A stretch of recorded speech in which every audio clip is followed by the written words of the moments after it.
Thank you so much, and I want to begin by thanking Lola for putting this on and her faithful service to this issue for such a long time. I'm old enough to remember the first one of these meetings in 2014 in a much smaller room with far fewer people than this, so hats off to you, Lola. I also bring to you good news. There is no global right to abortion because we stopped them. There is no redefinition of the family because we stopped them. Sexual orientation and gender identity has never become a category of non-discrimination in international law because we have stopped them.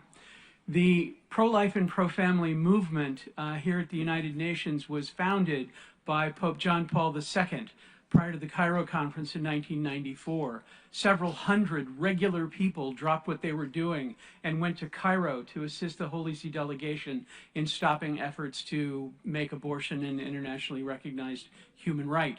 The next year, several hundred regular people, moms and dads and students and lawyers and doctors, dropped what they were doing and went to Beijing to negotiate that document. Not long after that, the Holy See said, you know, there needs to be an office of people working on this issue full-time at the United Nations. My organization answered that call. We were founded in the summer of 1997, and we have participated in UN negotiations every working day since that time.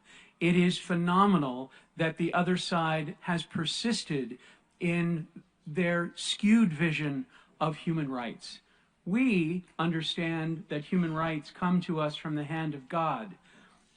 They are inherited by us because we are human beings. It is nice that Eleanor Roosevelt and the governments of the United Nations determined to recognize certain human rights when the Universal Declaration of Human Rights was first negotiated so long ago. But you know, almost immediately, these same governments began to give away these rights. And this really began in earnest at the Cairo Conference in 1994, where they have attempted to make abortion an internationally recognized human right, to redefine the family, and so much more. There were negotiations going on this last week in the General Assembly, and pro-life lobbyists were there. There was an effort, which succeeded, to put sexual orientation and gender identity into a non-binding resolution on voting. 63 governments stood together and asked for an amendment to that document. This was led by Egypt. 63 of them stood up and said no. It was defeated. Sexual orientation and gender identity came into the document.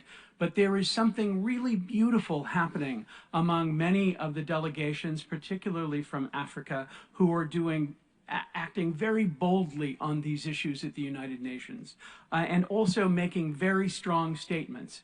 Once you lose something like this, governments have an opportunity to stand up and make statements. I want to recognize several of them for the very strong statements that they have made in recent days. They include Malaysia, Senegal, Iraq, Yemen, Nigeria, Niger, Mali, Egypt, Oman on behalf of the Gulf states, Saudi Arabia, Libya, Indonesia, and last but certainly not least, the Holy See, that has been issuing quite remarkable statements recently. And so these governments are willing to stand up to, quite frankly, the liberal democracies of North America and Europe who want to undermine a genuine understanding of human rights. And so that's what we're here to talk about at this conference overall and in this panel in particular. It is my honor to introduce the following speakers. Margarita de la Pisa is a member of the European Parliament from Spain. She's a member of the Women's Rights and Gender Equality Commitment in the European Parliament, where she develops parliamentarian activity aimed at inspiring EU policies and restoring confidence in a society where love is the logic that upholds values as life in the family. She's a mother of 9 children, together with her husband Victor, who is also active and a committed politician in Spain. We will also hear from Raul Latorre, a speaker of the Chamber of Deputies in Paraguay, a member of the Parliamentary Caucus National Republican Association Colorado Party.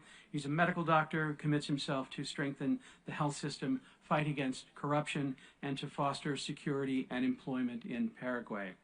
We will also hear from Santiago Centurio, a member of the Parliament from Argentina. He's a graduate in philosophy and a professor at the Astral University of Argentina. He's one of the most prominent leaders in the Save Both Lives movement and the Sky Blue Wave that spread from Argentina to all of Latin America in the defense of human life.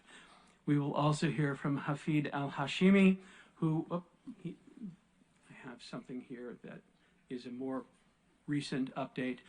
Currently a senior human rights officer at the OIC Human Rights Commission and has several years of professional experience in international organizations, including at the UN and also the OIC. He is also a PhD candidate in international affairs at Carleton University in Ottawa, holds a master's degree in international affairs from Texas A&M University, and a bachelor's in economics from Fez University in Morocco. And then we will have statements from a member of the Senate of the government of Colombia, Herman Blanco, and also one of my colleagues, a guy who knows more about UN documents than I think anybody in the world, Stefano Gennarini. Margarita, it is yours. Well, let me say just one more thing. To the speakers, when this machine starts blinking red, you have 2 minutes. And then I go. Okay.